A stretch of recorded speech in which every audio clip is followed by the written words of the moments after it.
റമളാൻ 10 പ്രത്യേകത അന്നാണ് ബഹുമാനപ്പെട്ട ബീവി ഖദീജത്തുൽ കുബ്ര റളിയല്ലാഹു അൻഹ ഈ ലോകത്തോട് വിട പറഞ്ഞത്.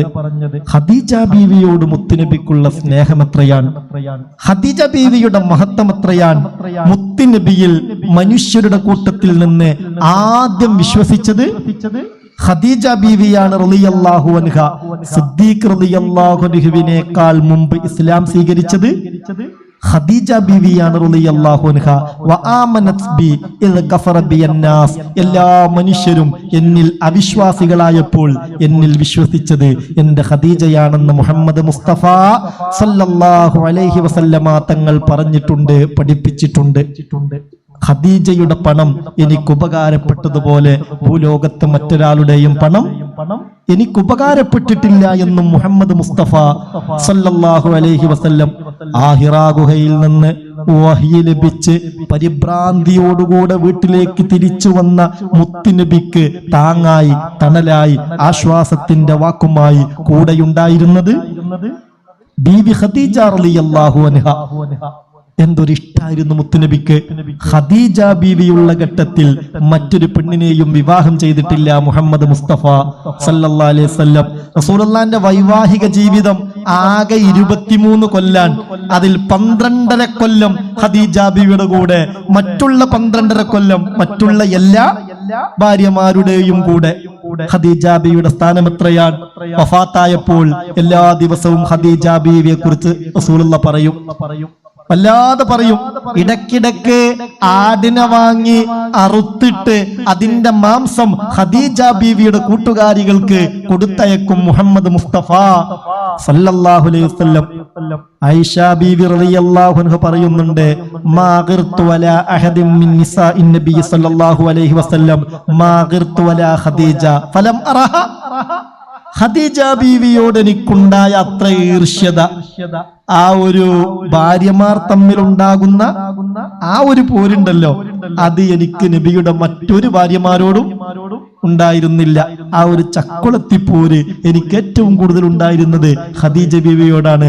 എന്നാ വലിയ രസം എന്താണെന്നറിയോ, ഖദീജ ബീവിയെ ഞാൻ കണ്ടിട്ടില്ല. പിന്നെന്താ അങ്ങനെ തോന്നാൻ കാരണം എന്നറിയോ, എപ്പോഴും റസൂലുള്ള ഖദീജ ബീവിയെ കുറിച്ച് ഇങ്ങനെ മദ്ഹ് പറയും. ഖദീജ ബീവി അങ്ങനെയായിരുന്നു, ഖദീജ ബീവി ഇങ്ങനെയായിരുന്നു, ഖദീജ ബീവിയെ പോലെ ഒരു പെണ്ണിനെ ഞാൻ കണ്ടിട്ടില്ല. മദ്ഹ് ഇങ്ങനെ പറയും.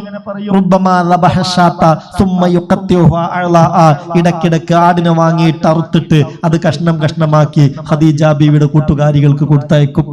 ഞാൻ എന്നിട്ട് പറയുന്ന ഞങ്ങളെ കളി കണ്ടാ തോന്നും ലോകത്ത് വേറെ പെണ്ണുങ്ങളൊന്നും ഇല്ല എന്ന്.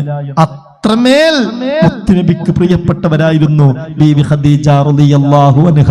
റബ്ബേ, അവരുടെ ബറക്കത്ത് കൊണ്ട് ഞങ്ങളെയൊക്കെ രക്ഷപ്പെടുത്തണേ അല്ലാ. ഈ സഹോദരിമാർക്കൊക്കെ നാളെ ഖദീജ ബീവിയുടെ കൂടെ സ്വർഗത്തിലിടം നൽകണേ അല്ലാ. പടച്ചോനെ റബ്ബേ റഹ്മാനെ, അവരുമായുള്ള ബന്ധം ഞങ്ങൾക്കൊക്കെ ദൃഢമാക്കി തരണമേ റബ്ബേ. ഒരു യാസീൻ റമളാൻ 10 ഖദീജ ബീവിന്റെ പേരിൽ ഓതാൻ ഒന്ന് നിയ്യത്ത് ചെയ്യല്ലേ നിങ്ങളെല്ലാവരും ഇൻഷാ അല്ലാഹ് പറയും. അള്ളാഹു അതിനൊരു മനസ്സും തൗഫീഖും നമുക്ക് തരട്ടെ. അതൊക്കെ അറിയാത്തവർക്ക് ഓർമ്മപ്പെടുത്തി കൊടുക്കണം. അതും വലിയൊരു ഇബാദത്താണ്. നമ്മുടെ ഒരു ഓർമ്മപ്പെടുത്തൽ കൊണ്ട് ഒരു സുഹൃതം അവർ ചെയ്താൽ മുഅ്മിനെ വലിയ സംഗതിയല്ലേ.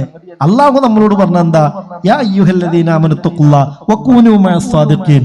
മുഅ്മിനീങ്ങളെ, നിങ്ങൾ അള്ളാഹനെ സൂക്ഷിച്ചോളൂ, എന്നിട്ട് സാദിഖീങ്ങളുടെ കൂടെ നിന്നോളൂ. ഈ ഖദീജ ബീവിയൊക്കെ സാദിഖീങ്ങളിൽപ്പെട്ട ആളല്ലെങ്കിൽ പിന്നെ ലോകത്ത് സാദിഖീങ്ങൾ ഉണ്ടോ? അതുപോലെ ബദരീങ്ങൾ. അടുത്ത ശനിയാഴ്ച ബദർ, റമളാൻ 17 ബദർ ദിനാണ്, അസ്ഹാബുൽ ബദറിന്റെ ആണ്ടിന്റെ ദിനം. ബദരീങ്ങൾ എന്നാൽ മനുഷ്യർ മാത്രമല്ല, മലക്കുകളും ഉണ്ട്. 313 മനുഷ്യരും ആയിരക്കണക്കിന് മലക്കുകളുമാണ്. മനുഷ്യരിൽ നേതാവ് മുഹമ്മദ് മുസ്തഫ സല്ലല്ലാഹു അലൈഹി വസല്ലം. മലക്കുകൾക്ക് നേതൃത്വം നൽകിയത് മുഖറബായ മലക്ക് ജിബ്രീൽ അലൈഹിസ്സലാത്തു വസ്സലാം. അപ്പോൾ അവരെ നമ്മൾ ഓർക്കണം ഇൻഷാ അള്ളാ. ഞാൻ ഓർമ്മപ്പെടുത്തുന്നത് ഒരു 313 സൂറത്തുൽ ഇഖ്ലാസ് ആ ബദരീങ്ങളെ പേരിൽ ഒന്ന് ഓതണം നമ്മള്. അതാ ഓരോ മനുഷ്യരുടെ പേരിലും. പിന്നെ മഹാന്മാരായ മാലാഖമാരിൽപ്പെട്ട ബദരീങ്ങൾ, അവരുടെ പേരിലായി ആവുന്നത്ര ഖുൽ ഹുവല്ലാഹു അഹദ് വർദ്ധിപ്പിക്കുക.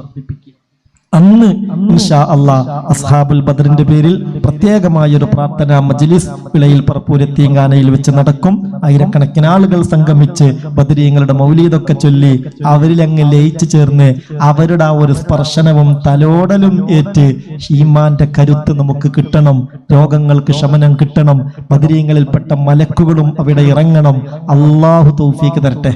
ഇത്രയും സുഹൃതങ്ങളൊക്കെ നമ്മൾ ചെയ്തിട്ട് അങ്ങനെ സംഗമിക്കുമ്പോൾ അതൊരു മുതൽ കൂട്ടാകും. തീർച്ച. അള്ളാഹു തൗഫീക്ക് നൽകട്ടെ.